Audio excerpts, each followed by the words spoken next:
Hi, everyone. I'm Kevin Delaney. I'm the co-founder and editor-in-chief of Charter, and I welcome you to our conversation about building a better internet. I welcome you on behalf of Charter and StackMe also. StackMe is the best place for writers to earn money from their fans. You can get a free site and start publishing just by going to stck.me. And Charter is a media and services business focused on building workplaces for the future. You can sign up for our free newsletter at charterworks.com.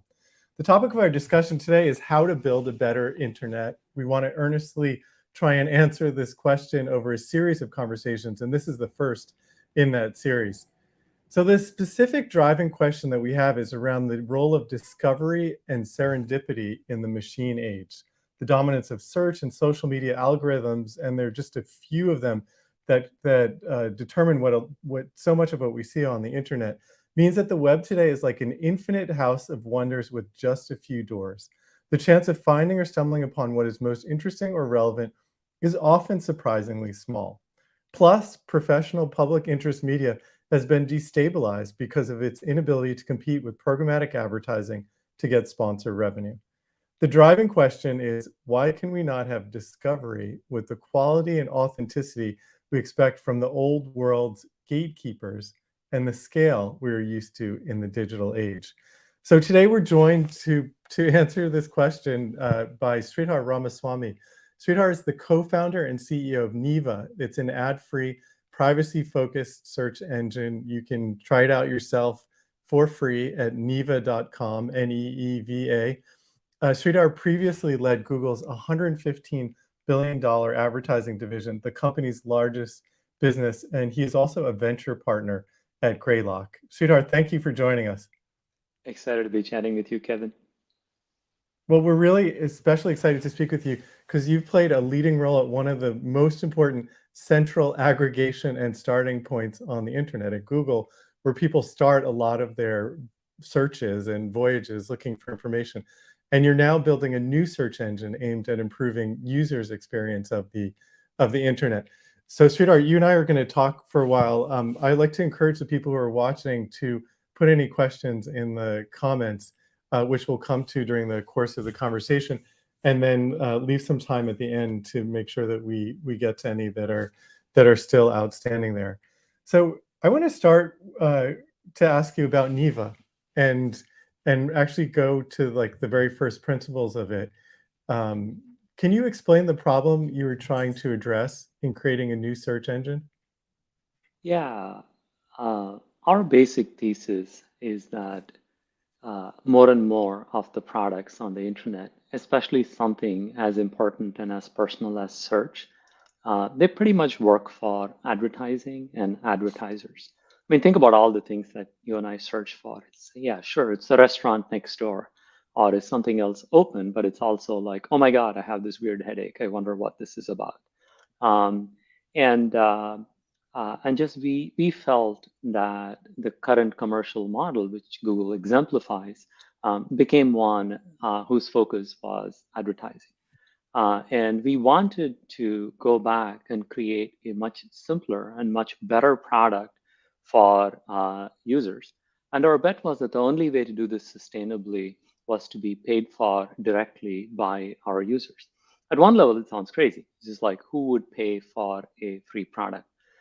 Turns out that when you remove advertising and when you go back to first principles and start designing a search engine, you realize that so many more things are possible if you put on the hat of we're here to serve. We're the world's first ads-free private search engine, but much more to the point, you see a search engine that is working for you, that is highlighting what is important. You look for a product, we show you reviews. You look for medical information, we make it easy for you to find out what the reputable sites are. And the list goes on and on. You can bring your personal information. The world is so much more open when you start putting the user first. And down the line, our bet is also that we can be a much more thoughtful steward, for example, even of things like discovery, because we can then create. We do little bits of this on the homepage and with alerts. You're in charge. I have alerts, for example, for all my like famous Indian friends. And whenever there's news about them, I get this alert. that says, hey, there is news about Nikesh, for example. So the product becomes much more about serving you. And so much more opens up both for our users and customers, but also for us as product creators. That's really interesting. One question I have is search, effectively you're going up against Google and others, primarily Google. Is search something that a startup can actually provide a quality search experience, just the sort of basic search engine at this point, given the state of computing and all?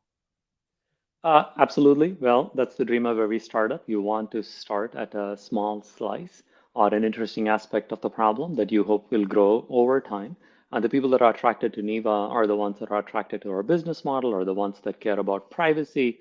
And hopefully, that will keep expanding out from there. And we have a quality product, and we have tons of people out there, many of whom we don't know that, for example, tweet on social media that they've used us for periods of time and love us. One of my personal highlights was when Ezra Klein, voluntarily tweeted, "Hey, I've been trying Neeva for a couple of months, and it's a pretty amazing search engine." So there's more and more of these things happening, and we are existence proof that yes, it is possible to create a great product. I'm not saying it's easy. This is a problem that runs at a scale that's like incomprehensible to most humans on the planet. But we have an amazing team. We also use things like cloud computing and deep learning a lot, and that gives us a leg up in not having, not needing to have 5,000 people to work on search, that much and more work on search at Google, obviously. But the idea is basically that by building on these technologies on the shoulders of giants, you catch up, and the model begins to kick in, and you're able to do things more and more that are just really hard for commercial search engines to copy. What would you say, zooming out a little bit, what would you say is broken about discovery on the internet currently? Discovery is primarily about grabbing attention. It is not about what is most useful to you. It is not about what is most interesting to you. Discovery has literally become the mechanism by which you like instinctively, involuntarily are forced to click on something. So everybody's gotten into this game. And the reason for this is advertising, which is essentially it's about grabbing attention. Um, and the algorithms that power advertising, uh, they are not smart enough to take like long-term consequence into account. So it's a mathematical system that relies almost entirely on how do I seize Kevin's consciousness at this instant, um, and get him to click on a tweet, get him to click on an ad. And so everybody does this, even like the newspaper headlines. You can see they get more and more dramatic over time. This is like on a base of like negligible COVID cases, a newsline headline will scream 25% increase yesterday in COVID cases. It turns out it went from like, 4 to 5. And so all of us are in this game, but the algorithms are much better at doing this than humans. And so to me, that is like one of the biggest issues, where discovery has gotten taken over by these attention grabbing algorithms. And so it is the weird, it is the incredibly exciting. I tell people, let's say like you wanted to learn to mountain bike. You go check out a video on YouTube, you watch this video, they're like, oh, this is the kind of bike you should get. These are, you should try easy trails first, not the hard ones. And then YouTube starts making recommendations for you. It won't recommend the next bike video. It'll be like, watch this amazing person go up 7 mountains on like 7 continents. Why? Because even if you're vaguely interested in biking, that's the video that's going to grab your attention. Now you see this being amplified a billion times every single day for every single person on the planet. You realize the state that we are in. Just listening to you, it makes me think of the times when the commercial underbelly of the internet is so exposed to me as a user. A common example is you search for a pair of shoes, Yep. and then you go and you buy the shoes, Yep. and then for the next weeks, everywhere you go on the internet, you see ads for shoes that you've already bought, and it's a sort of stark realization that the internet that we're exposed to is, and you could all, you think of the analogy. Can you imagine if you walked around, if you looked at shoes and then you walked around the street and you had ads for shoes following you everywhere you walked? I think that that's probably part of in line with what you're talking about, right? It's all about attention. And by the way, the people that run these algorithms look at it as an optimization problem. They don't Yeah. relate at all to Kevin the person or Sridhar the person. I have had bitter arguments with my own teams about whether this was okay because friends would come and yell at me, literally, about like how these ads were annoying and how we were serving them. And then I then end up having these arguments with my team. They would be surreal. They would be things like, Sridhar, sure, we can reduce the number of remarketing ad impressions we show by 15%, and it'll only reduce conversions and revenue by 0.25%. But it's not rational. Why would we want to do this? We can't measure the cost of annoying people. We can measure the 0.25% of revenue that we can make. Ergo, we should take the revenue. And by the way, if we don't, somebody else is going to. Why would you want to leave that Yeah. on the table? Um, and so the whole world is like optimized for doing this.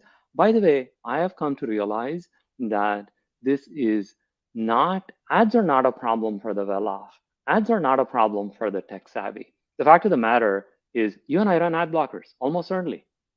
I don't see ads. I pay for YouTube Premium. I don't see ads on YouTube. Um, why? Because I think like my time and my attention are worth it. I think of ads more and more as a problem for the not well off or the problem for the non tech savvy. And so this weird argument that advertising companies will make about how like ads create free products and are good for the world has in fact turned into attacks for the not well off and the not tech savvy. That's super interesting. Is it, I mean, is it possible to imagine an internet that isn't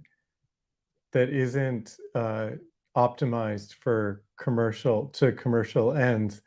And I guess the question is like even a bigger question about the nature probably of like capitalism and business and other things. But I think of the sort of earliest users of the internet and the web in the 1990s who had these sort of idealistic visions of what it would do. And as you're talking about how that, I think a lot of those were hijacked to commercial ends. Do you see a path back to, some of the early idealism about what the internet could be? I mean, you know this, Kevin, when you are firmly enmeshed in one system and one way of doing things, it's actually not possible, like really, for us to look outside and say what could be. I can only point to like, historical analogies and say that like seemingly irreversible things have been broken and have, come about very differently. The kind of examples that I'll give you are funnily enough, like the FDA was established because junk mail was out of control. People were sending a lot of flyers, literally, about things like snake oil, which to my surprise I found is like a real thing. And post boxes of people were getting flooded. And so the FDA was established to put a brake on what kind of health claims people could be making. It was to restrain a system that had gone out of control. And then similarly, you see, for example, I'm not saying it's ideal, but how radio evolved in the US is very different from how radio evolved in, say, the UK. So there are many, many things that are possible. But in a weird way, the thing that will cause these changes is the fact that there is no natural restriction to how pleasant ads can become. Because it's a little bit of the curse of the commons, they're just going to get worse and worse over time. I find it fairly unbearable to go to many apps and many sites on my phone. I don't even try.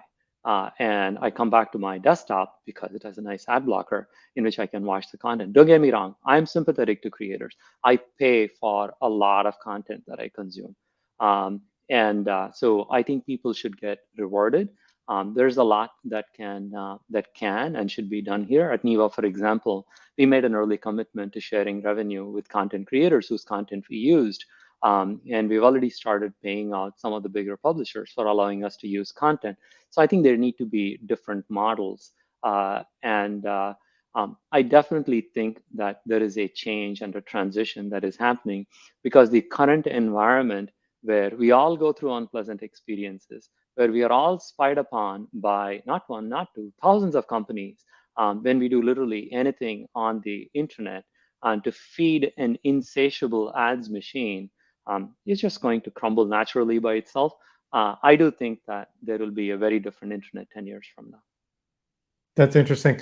So essentially, what you're saying is that the process of optimization is going to make the experience of the internet so bad for people that they'll get fed up with it and be open to and look for experiences that are not optimized to commercial ends, like a search engine that you pay for and is not driven by advertising, like Neeva. That's correct, but there's nothing wrong with commercial. It's just like I want Neeva to make money. Otherwise, we are not going to survive as a company. Um, but we also think that companies need to have equitable relationships with their users and their customers. Google is a free search engine, but like trust me, on commercial queries, it's not working for you. It's working for advertisers. It's working for itself. Um, with Neeva, you have no such worry. You know that we are going to live and die by whether we create a great product for you. So in some sense, it is an alignment.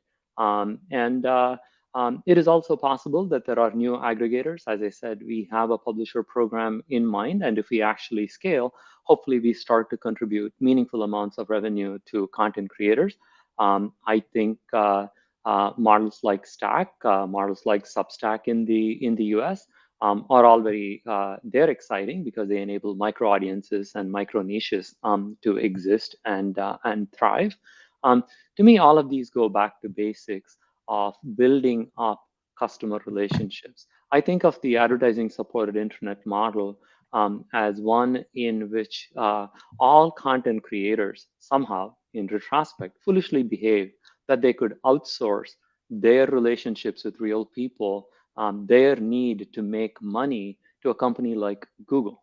I mean, think about it. That's the basic thesis. If you're a blogger in 2003, the thing that you told yourself, or 2004, the thing that you told yourself was, I want to create great content.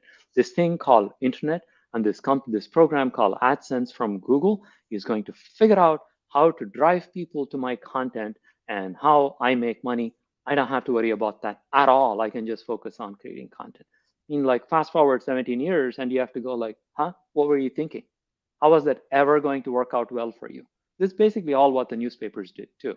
So I think all of them are going back to, no. We need to build, we need to maintain relationships one at a time for a customer, for a dollar, and that is the sustainable future. The Wall Street Journal made like a prescient and early bet on not moving away from this. And people like the New York Times have now come back and are making these bets. The internet will definitely drive consolidation. I think that is a real and unfortunate consequence. The fact of the matter is, it is true that the marginal cost of distribution, the cost to serve your article to one more person, is close to zero, which means that the people at the very top, the best content creators, are going to reap a disproportionate share of benefits. This is not dissimilar to how, like, let's say the Metropolitan Opera at New York basically took over the opera market because you could listen to them or you could listen to the local opera. So things like that will definitely happen. But I do think that there is a rearrangement coming, going back to direct relationships between creators and their customers. That's super interesting. I want to talk about the economics of creation, or for creators, including individual creators. But you just talked about AdSense, and I remember I was a reporter covering Google for the Wall Street Journal in 2005. And so remember like those early conversations around AdSense, and as he said, it didn't work out for content creators. But I'm interested in hearing a little bit more why. Is it just that Google decided not to share the rewards of advertising with content creators on a scale that would allow them to be sustainable, or what was wrong there in that? What went wrong in the previous 17 years, or what was the wrong assumption going in? It's the model. AdSense is an exceptionally fair program. By default, to this day, if you're a small creator, gives 70% of the advertising revenue made on your pages to you, the content creator. So there's nothing wrong with AdSense. It is the underlying model that anonymous relationships with, between content creators and users and customers that is the problem. So what are the kinds of things that happened immediately? First of all, when you as a content creator had no brand name, turns out 1 million people on the internet could rip off your content, put it up as their own, and get the same traffic. Remember, you are a nobody. That's sort of what you signed up for when you said, it's just a blog, it doesn't matter. So there were people that were ripping content off. And so that there was a whole industry around those things. There were also more and more people that were creating content optimized for advertising and attention as opposed to focusing on topics. These were the people that figured out how to get really high on Google search or how to get themselves distributed later on social media. What the content creators inadvertently got into with things like the AdSense promise or the AdSense relationship is they put themselves in a situation where they were basically subject to the attention economy. And it turns out you can write code for the attention economy, and software is much better at figuring out how to grab attention than people. Someone writing a 2,000-word blog is not so great at like driving a lot of traffic. It is more and more the rise of this kind of content and the need. People eventually got it. Like you remember BuzzFeed, and they got better at creating edgier news. People are busy trying to figure out how to create things that would just grab more and more attention. Fast forward to now, and it's the hyper attention driven things that are taking up all of our time, and things like actual discovery of cool, interesting stuff is just a lot harder. And what does that mean for individual creators? So, we have this idea that there's the creator economy, and as we know, it's a hits-driven economy. So there are celebrities and influencers some of whom have been very successful in having sustainable businesses and lucrative businesses. But as I'm hearing you talk about the attention-driven dynamics of the internet that sacrifices some things. What is it? What are the implications broadly for individual creators, would you say? I mean, I think there definitely will be individual creators that will be pretty successful. The cool thing about the internet, the cool thing about basically the distribution mechanics is that if you can create a newsletter that is $100 a year, $10 a month, I mean, which is not an insignificant amount of money, but there are sets of people that will pay that. Then you need like 10,000 people to have, let's say, a middle class existence. And that's not a bad place to be. And did I get that math wrong? I got that math wrong. You only need 1,000 people, like $100,000. Yeah. 10,000, you're making $1 million a year. Which is, and there are people that are doing it. I subscribe to Ben Thompson's Stratechery. I subscribe to Casey Newton's Platformer. And so there are a few like that. And it turns out you can create like these micro economies and thrive. Don't get me wrong, I've talked to some of them. And the pressure of writing 2 to 3 long form articles per week is a lot. And I've even talked to some of these content creators that basically go like, I don't want to deal with this. This is too much pressure. I actually want to take 2 weeks of vacation and like go have a good time without worrying about whether my viewership is going to drop.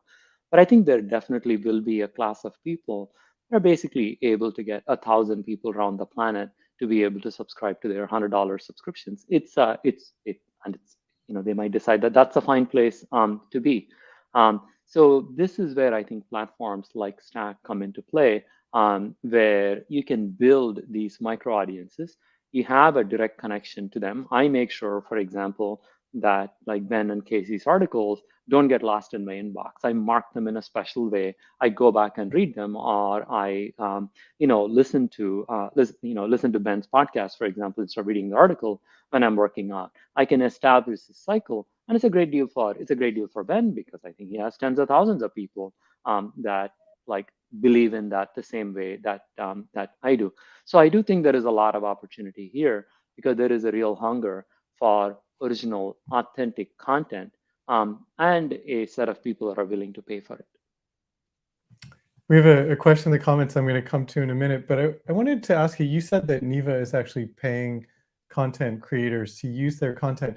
Is that to display their content in the search results, or That's right. That's right. to do That's right. more than that? Yeah. It And is that's the thing to that Google has resisted, and actually in some countries, gotten to the point of threatening to shut down its search service rather than pay content creators to to display their content in its results. That's right. It's a matter of baseline and where you start from. If you start from a world of I can use content as I see fit and all the advertising revenue is mine, then you don't want to go down. Um, there's this funny concept in behavioral economics called loss aversion, right? Like once you have something, you're very hesitant to lose it. That's sort of what Google is going through. They make a lot of money. They've used a lot of content. There's no good formula for determining how much they should give you or me or any other content creator. This is why it's important to lay down principles from the beginning about how you're going to set something up. Um, and you run into these funny cases where Google will correctly, for example, point out that they should not be paying news outlets for listing their news articles because on those pages you see Google doesn't actually make any money because there are no ads on news dominated queries. And then the news publishers will claim that it is because of the presence of quality news that a search engine like Google got prominence. There's Mhm. no like rational answer for any of these things. It's like this is where the reset is important. Yes, when we use content from creators, for example, to show things like a right-hand side pane, like a preview, when we use content like that directly, we feel that it behooves us to share a portion of our revenue. We do think of the core service of providing links for you to decide whether you as a Neeva user will want to go there. We don't want to pay for that because there's no like good formula for figuring that out. We are a search engine, but whenever we take liberties with content, we want to make sure that we support those content creators. That's great. Do you have any advice for individual content creators in terms of thinking about Neeva as a place that their work might be discovered?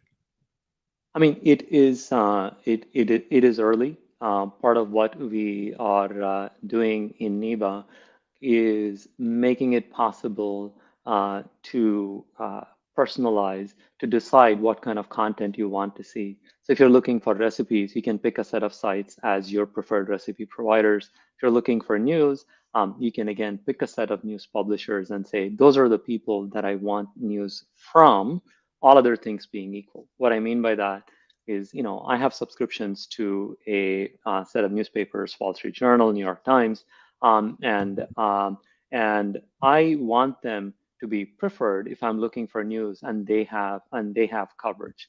And by the way, personalization, being able to like get rid of some sites from the search results and boost others up is another thing that an ad-driven model cannot easily do, because the ad-driven model is all about collecting attention.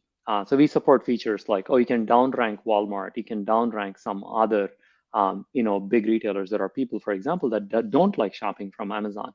So we offer features in which those sites can be downranked when you look for articles. I think As we become larger, our hope is to make more of these niches and micro niches thrive more. We have a few questions that I want to get to. One of them Mhm. is from a viewer, is as a reader, there's only so many creators you can pay for. We are already starting to pay for news. Do you foresee a rise in the number of subscription aggregators in the future? Absolutely. I think this is a natural consequence. I forget who it was, but I think someone has said like business is all about bundling and unbundling. I think we saw this massive Yeah. bundling happening with a Google and a Facebook and an Amazon. Naturally, we will go through our process of unbundling of the functionality and the attention that they got and us in technology will herald it as the new revolution that is coming.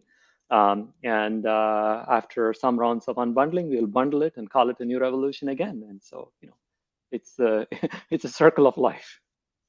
Yeah. Well, in this specific example, you've had people who were journalists for newspapers who've gone off and who have created their own individual subscriptions. They've unbundled the newspaper, and then Yep. now, at some point, we've seen publications like The Atlantic and the New York Times that have rebundled some of these people into their It's subscription hard. offerings. It's hard to run a business. Yeah. It's hard to be personally. My wife runs. She's a dentist. She runs a dental office with 6, 7 people. Uh, every single person falling sick is a disaster for the business, and so Yeah. it's rougher than it looks. Um, One other question I want to pull up, and is scale now less relevant? Can Neeva be very successful without becoming as big as Google is? And is that true for other tech and non-tech companies that have been started recently? Yeah, I definitely think this is the case. I tell people that having 5% of just North America and Western Europe as Neeva subscribers will likely make us, that's like 50 million people, let's say. That'll make us enough money to be able to run search for the whole planet. And this is partly the power of things like cloud computing and the fact that things are genuinely cheaper. To me, the irony of the advertising model is I think all the benefits of scale have gone to the big platforms, have gone to the Google and the Facebook and the Amazon, rather than, honestly, you and me. And the stark example is in real dollars. I don't think it takes more dollars to run Google search today than it did 10 years ago. And Google makes hell of a lot more money. It's more like 40 to 120, $130 billion today than 10 years ago. So I think of the rise of these kinds of new businesses as being very sustainable at a smaller scale than the current behemoths. So I do think there is a lot of opportunity, and we will define scale quite a bit differently. I want to ask you, one of the starting questions that we have is how do you combine the scale of the internet with the sort of curatorial service or function that human beings have played over the years? And some examples of the curatorial function might be a newspaper that decides what the 5 stories you should read are and puts them on their front page, or it could actually be an architecture critic who writes a review of a new building or an architecture review and helps you understand whether it's something that you might be interested in, or a book review or that sort of thing. Um, what do you see sort of looking forward into the future? Do you see that human function still being a unique thing, or is this something that technology, artificial intelligence, algorithms, personalization will be able to replace? I mean, I think of sort of the best experience as one that um, combines preferences that we can state as users and customers with the power of algorithmic suggestion. So the way I consume news, as I was saying, or information in general, is I have a set of things that I have proactively subscribed to. The news alert that I talked about, I actually check it every day to see whether there are updates. I check things like the Stratechery article or the two or three other things that I've decided are high priority for me. Um, but I also like snack on my Twitter feed for limited amounts of time, and then in places like the New York Times. And I want to limit the overall amount of time. So I do think there is scope. For example, with Stack, I follow several people. I'll go check out their updates. So I'm sort of, this is a manual process. I do think that software will make it possible for some entity, maybe it's a Stack, maybe it's a Neeva, to say, here are the the top 5 things that you, Kevin, have expressed and an explicit intent to be kept up to date. And here are now 5 other things that we think might be interesting for you. And so you put serendipity into that mix. And so I think it is this combination of curation and algorithmic suggestions that will really be the future. And it'll best combine things that we deterministically say we want to be kept up to date with the, ooh, this might be a fun little surprise for you. And us like computer science people think of this.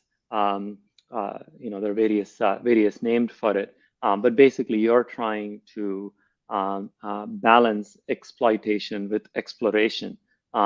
The exploration are the new things that you should look at, and the exploitation is sustaining an interest that you've had. There are lots of algorithmic ways to approach this problem, but really it's a combination of these two. That's really interesting. Do you think, to take the example of a book review or a TV review or something like that, that's just not surfacing, that's not only surfacing the content, it's actually making a critical assessment of the work itself. Is that safely the unique purview of human beings going forward, or in the way that we've seen AI create its own music and paintings and things like that? Is that something that you can imagine technology replacing as well? I think that feels really hard.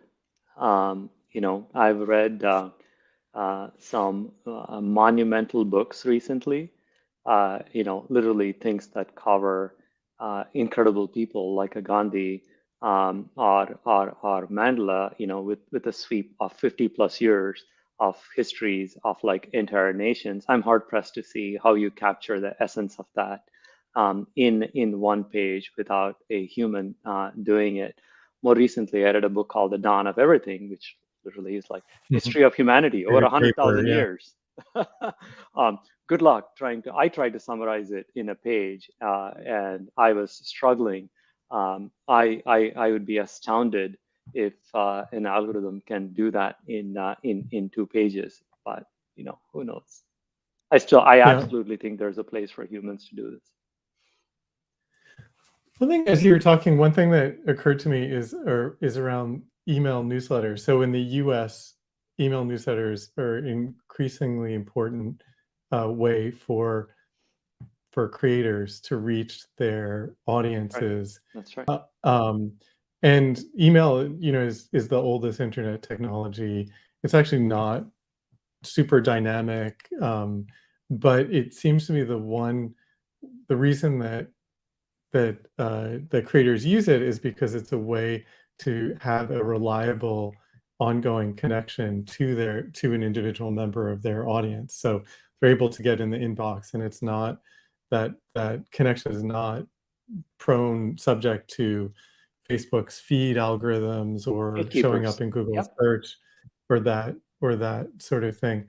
Is this just a weird moment where email is a sort of hack for creators to have this relationship um, to their audiences? Is there something better that exists, or that could exist in the future? And is this a kind of chapter that we'll move on from, do you think? Email is very unique, as you point out, because it is not subject to gatekeepers. It's only partially true, even things like the algorithmic aspects of how Gmail decides to move you into promotions versus updates versus leaving you in the inbox has a profound impact on who gets to see the emails that you send out. Um, but this your point is about habit. What are the things that people will reliably do every single day? Turns out they will check their email every single day. They will go look at their favorite social media feed every single day. Maybe they will look at one or two newspapers. And so it really is, what are these reliable habits that people can tap into?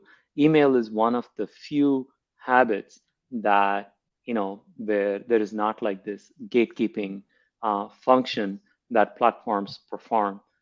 There can be others, but there's someone in the way. For example, the -1 screens, the screen that you get by swiping left on an iPhone or an Android, that used to get a lot of attention, still does actually, because both the companies had this belief that they could train people to reliably do that every single kind of day.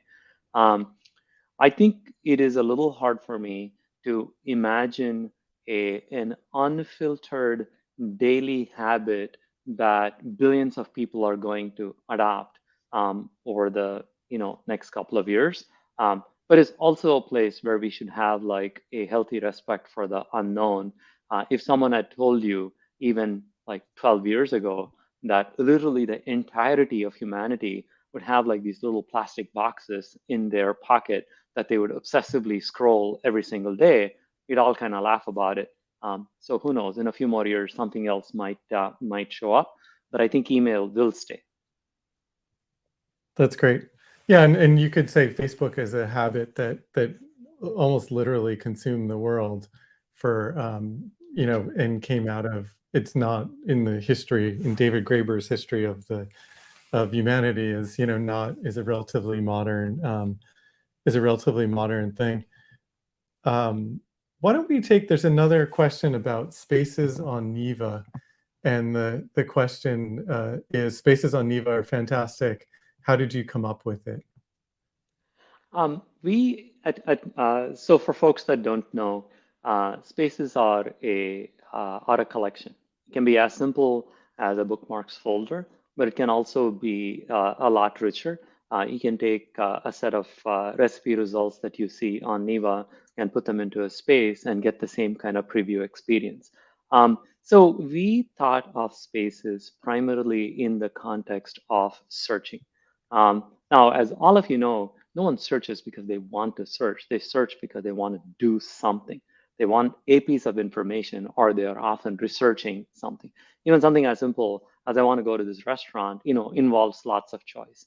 And so we envision spaces as a companion to search, where you could create lists of things that you cared about, and then be able to share it with with someone else that you're collaborating with. For example, if you want to go on a trip and you're doing it with your spouse, you can put in a set of places you want to go to into a space, share it with him or her, and then go back and forth on it.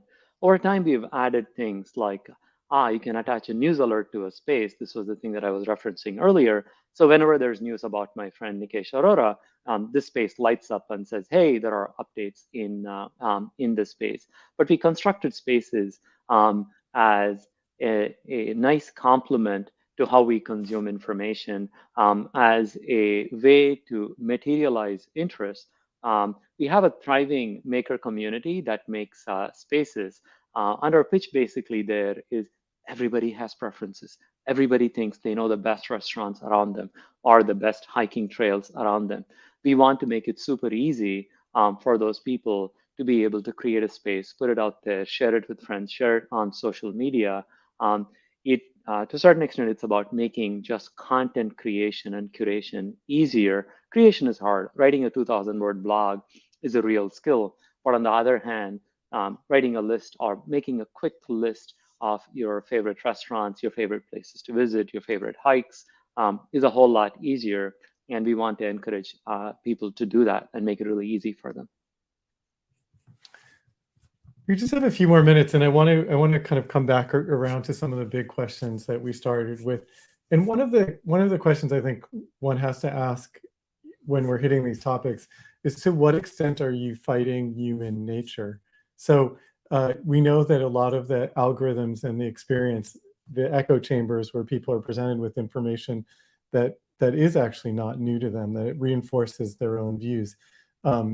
One of the things that's responsible for that, researchers have told us, is that people like it. You're more likely to click on things. You get a kind of the equivalent of a sugar high when you're presented with emotional material that reinforces your own worldview and so forth. So I wanted, as we're trying to build a better internet, are we fighting our own humanity, our own natures, or is is there another way to think about that? I think this is a brilliant question, and especially for a search engine company, we never want to be seen, or we never want to uh, like steer you or influence what you see. Our job is to find the things that you are looking for and give it to you. And sure, that might mean conspiracy theories also, and that's fine. But I think there is a nuance here, and that is that the internet has made it incredibly difficult for most people to be able to tell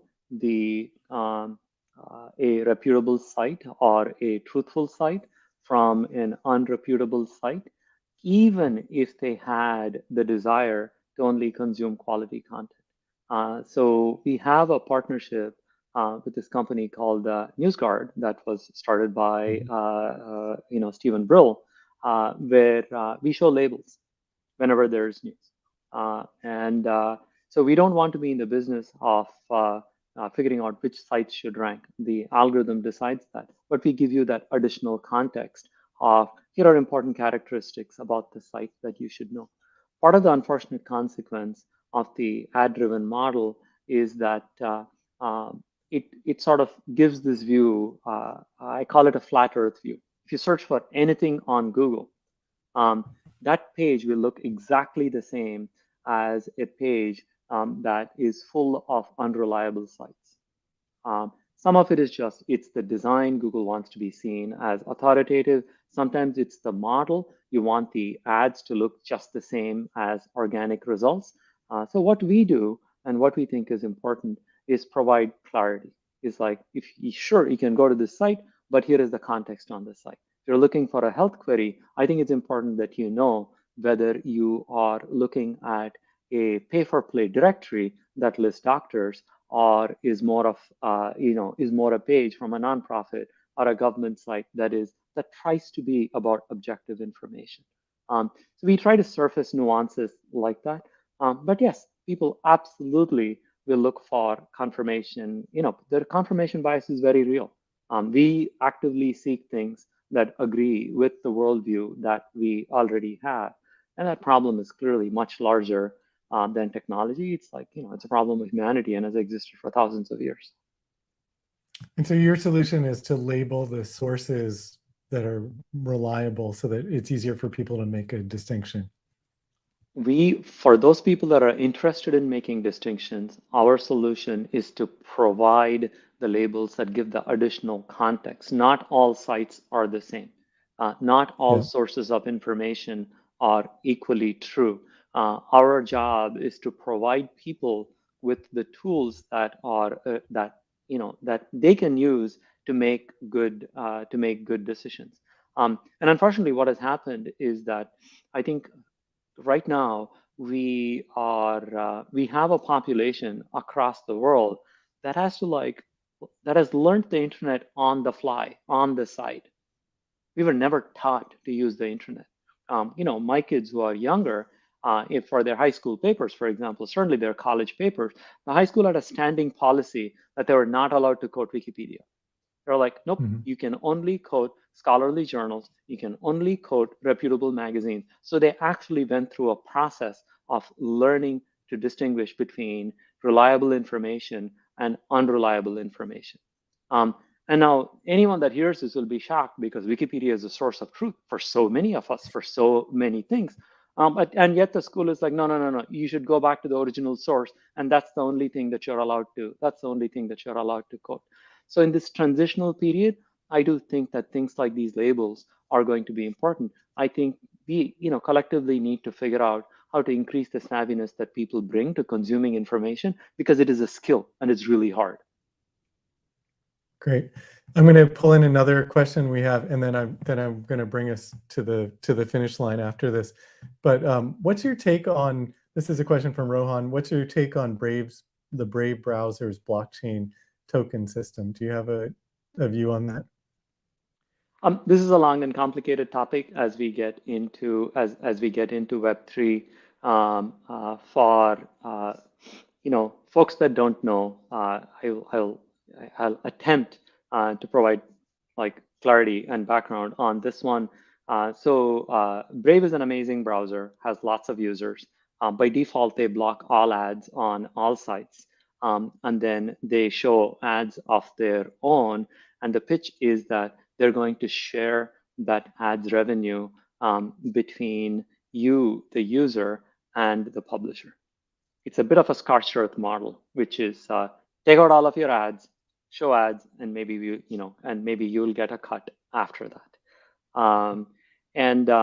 The token system is a interesting like crypto blockchain layering on top, but instead of getting paid in dollars, you get these things called Brave attention tokens that you can then turn around and grant to publishers.